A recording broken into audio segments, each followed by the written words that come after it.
Hello and welcome to another edition of the Michigan Conservative Roundtable with Mac, Marty, and TJ here, hopefully to enlighten you in some aspects of the conservative cause.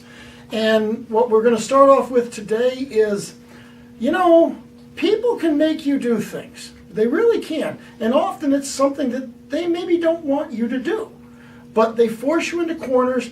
It's a sort of way of, how would you say, making the truth become itself, making self-fulfilling prophecy. Self-fulfilling prophecy, making something become self-fulfilling. There was something I wouldn't have done 2 years ago, something I wouldn't have done a year ago. Just because, contrary to being Marty and being abrasive sometimes and being a conservative, I really don't want to incite people. I don't believe that's a good way to go about trying to affect change, trying to affect understanding. You don't want to incite people.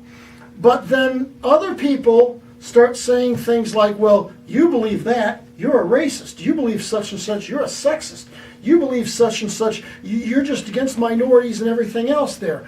And you hear it for so long that it does begin, perception does begin to become reality, and you find yourself wanting to do something that you really weren't going to do before. Well, I've gone and done it. I've gotten myself a Maga hat. And I've gotten it in part as a direct reaction against the progressives in this day and age that are trying to tell me what I am and what I can think and how I should think and what I should do. And you know what? If this is what you think I am, you made me this. TJ, Mac, anything? At some point there's got to be a line in the sand where we're just not going to be bullied into doing whatever they want us to do or pigeonholing us into defending ourselves against absurd things. I hear often the president's a racist. Well, why is he a racist? He wasn't before he ran for president. But Bernie Sanders said he was. I don't think people become racist at age 70, out of the blue. Some people will tell you any criticism of any minority makes you a racist. Well, that's crazy. I've made an observation that I've ranted on a little bit. One of my favorite shows, and Marty has mentioned it kind of indirectly with involving Dana Perino, but I like watching the 5 at 5 on Fox. But it's hard for me to stomach Juan Williams, and he will, with a straight face, make the case about how wearing this trigger is a trigger, and we need to understand it. And perhaps we shouldn't wear it because we need to understand how when someone sees it, it so enrages them as to any alleged past injustice in whoever's life. And honestly, I'm kind of sickened by it. And I'll tell you this too. I'm going to equate the hat to even the Republican or Trump bumper stickers during an election. And I'll never forget this. When Trump was running for president, and I was at work, and I saw a guy with quite a few Trump stickers on his car, and it was a fairly nice car too. It wasn't no beater or anything. And a chance encounter with the actual owner returning to his vehicle, and he saw me looking at his car, and of course we talked a little bit. And I told him, I said, I have to admire your courage. I said, I'm looking at this and I if only I could have that much courage. And you take that same mindset and apply it to the wearing of the hat.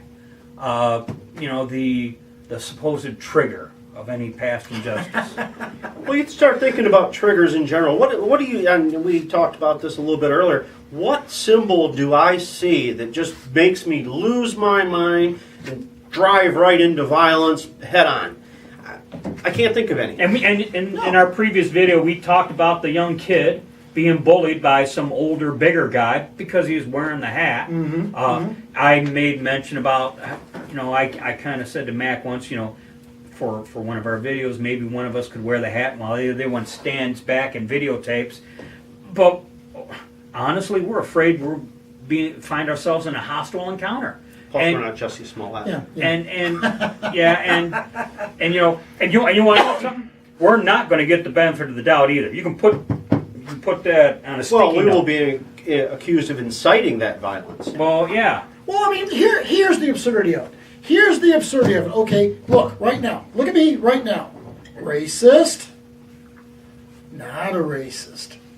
Racist. Not a racist. How much sense does that really make? And that's essentially what we're being told right here, that right now, Marty's just an okay average Joe. Now he hates blacks. How much sense does that really make? Well, they'll call blacks that wear those hats white supremacists. Which, Well, they call him even a worse name. I'll say it, Uncle Tom, and that is a name that reviles me because it's as much a smack on me as it would be the person they're calling it. I actually have an Uncle Tom, so. It's funny because I also have a blog that I write, Sublime to the Ridiculous, if you're ever interested in checking it out. But I remember writing a blog about a week after Trump was elected. Walter agrees. Walter agrees with Marty. Walter He and didn't Marty like your are blog. in lockstep. Yeah.